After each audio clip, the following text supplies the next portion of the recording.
मैं Piya Chakraborty, resource person, Ramakrishna mission Gurgaon Vivekananda institute of values से आई हूँ। पीएम श्री केंद्रीय विद्यालय सेक्टर 24 नोएडा में गत 9 वर्षों से मैं एक अवेकन सिटीजन प्रोग्राम और फाउंडेशन टू सिटीजनशिप प्रोग्राम चल रहा है। आज मेरे साथ हैं प्रिंसिपल सर खेमेंद्र टोनवाल जी, जो गत 2 वर्षों से स्कूल में हैं, और उनसे कुछ बातचीत के माध्यम से हम फीडबैक लेने की कोशिश करेंगे फाउंडेशन टू सिटीजनशिप प्रोग्राम के बारे में। नमस्कार सर, आपका स्वागत है। धन्यवाद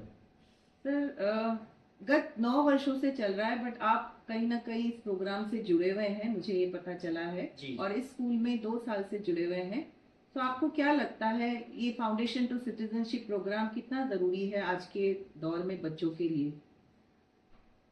मैडम, जिस तरह की हमारी आजकल की भागदौड़ भरी जिंदगी है, उसको देखते हुए हम कहीं ना कहीं बच्चों को वैल्यूज़ देने में सफल नहीं हो पा रहे हैं। तो मेरा मानना है कि इस तरह के कार्यक्रम जो पूरी तरह से बच्चों को वैल्यूज़ देने के लिए हैं, जो बच्चों को ये बताने के लिए हैं कि हम एज ए सिटीजन हमारा क्या कर्तव्य है, हमें क्या करना चाहिए, और जिस प्रकार से इसके मॉड्यूल हैं, मॉड्यूल के तरह से इन बच्चों को जो सिखाया जाता है, उन चीज़ों को देखते हुए मेरा ये मानना है कि इस प्रकार के कार्यक्रम केंद्रीय विद्यालय में, न केवल केंद्रीय विद्यालय में बल्कि सभी विद्यालयों में ये कार्यक्रम होने चाहिए, ताकि जो वैल्यूज़ बच्चों को पुराने समय में अपने ग्रैंड पेरेंट्स से, मैटरनल ग्रैंड पेरेंट्स से मिलती थी और जो आज नहीं मिल पा रही है, वो किसी न किसी माध्यम से तो मिले। तो मैं इस बात को स्ट्रांगली रिकमेंड करता हूँ कि इस प्रकार के कार्यक्रम ज़रूर होने चाहिए। धन्यवाद सर, हमें बहुत अच्छा लगा, क्योंकि हमारे सेक्रेटरी महाराज स्वामी शांतात्मानंद जी, जो कि इस इंस्टीट्यूट के भी सेक्रेटरी हैं, बहुत कोशिश कर रहे हैं कि जो वैल्यू एजुकेशन है एक स्ट्रक्चर्ड करिकुलम के तौर पे पूरे देश में हर स्कूलों में हम इसको दे पाएँ। बट केंद्रीय विद्यालय संगठन से हम बहुत धन्यवाद और शुक्रगुजार हैं कि उन्होंने हमारे साथ मिलके इस प्रोग्राम को स्कूलों तक पहुंचाने का कार्य किया है। सर, मेरा दूसरा आपसे सवाल है, क्योंकि आप प्रोग्राम से काफ़ी दिनों से जुड़े हुए हैं, क्या आपको लगता है कि इस प्रोग्राम को हम सफल प्रोग्राम कहें, या इसका कुछ इम्पैक्ट आपको नज़र आ रहा है बच्चों के ऊपर? जी मैडम, प्रोग्राम, देखिए, प्रोग्राम का इम्प्लीमेंट अगर वाकई में सही तरीके से हो रहा है तो इसका हमें इसका इम्पैक्ट देखने को मिलता है। और हमारे पास कई ऐसे उदाहरण हैं, हमारे विद्यालय के कई बच्चे हैं जो पहले जिनका पढ़ाई में मन नहीं लगता था, शरारतें ज़्यादा करते थे, लेकिन अब जैसे इफ़ेक्टिव जो इम्प्लीमेंटेशन ऑफ दिस प्रोग्राम की अगर हम बात करें, तो उसके बाद से उनके अंदर एक परिवर्तन आया है, वो पढ़ाई की तरफ आगे बढ़े हैं, उन्हें वैल्यूज़ समझ में आने लगी हैं। तो निश्चित रूप से इस प्रोग्राम का इफ़ेक्ट तो होता है, और न केवल स्टूडेंट बल्कि जो टीचर पढ़ा रहा है उस चीज़ को, तो वो अब कहीं ना कहीं अपने सब्जेक्ट को, अपने टॉपिक्स को वैल्यूज से भी जोड़ पाता है। तो ये एक इस तरह से चीज़ है कि ये तो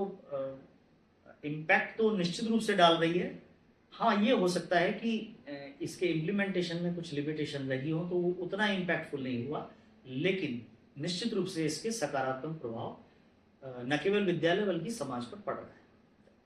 थैंक यू सर, बहुत अच्छा लगा, हम भी मोटिवेटेड होते हैं आपकी इन बातों को सुनकर।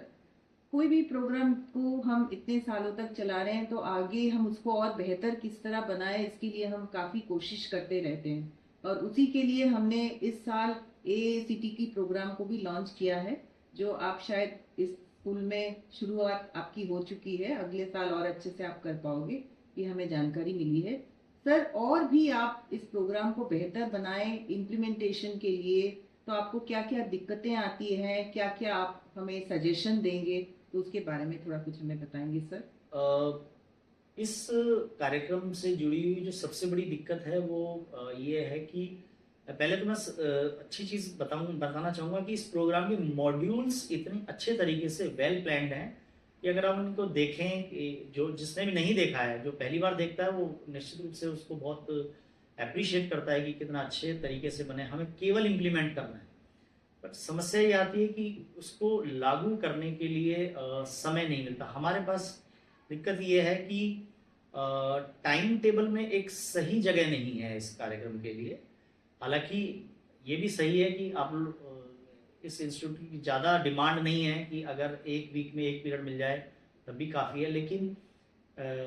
वो एक पीरियड भी निकाल पाना शिक्षकों के लिए बड़ा मुश्किल होता है। तो अगर टाइम टेबल में एक छोटी सी जगह मिल जाए, प्रॉपरली जगह मिल जाए, तो वो बहुत अच्छा रहेगा, तो ये ज़्यादा इफ़ेक्टिव हो पाएगा ये कार्यक्रम। इसके अलावा एक और मैं सजेशन देना चाहूँगा, हालांकि डिसीजन तो जो हमारे उच्च अधिकारी हैं उनको ही लेना है, कि यदि इस कार्यक्रम को और अगर इसमें टीचर्स के जो हम लोग सीपीडी जो प्रोग्राम होता है, जो कंपलसरी हो गया है 50 घंटे सभी शिक्षकों के लिए, अगर वो इसके साथ जोड़ा जाए, कुछ घंटे टीचर्स को दे दिए जाएं इस चीज़ के लिए, तो टीचर मुझे लगता है कि ज़्यादा मोटिवेटेड होकर बहुत अच्छे से उसको इम्प्लीमेंट कर सकते हैं। बाकी निर्णय इस पर हमारे उच्च अधिकारी ही लेंगे। धन्यवाद सर, आपने बहुत अच्छे सारे सजेशंस दिए और आपकी बात सुन के हमें भी प्रोग्राम को और आगे इफेक्टिव करने का मौका मिलेगा। धन्यवाद आपको। बहुत बहुत धन्यवाद।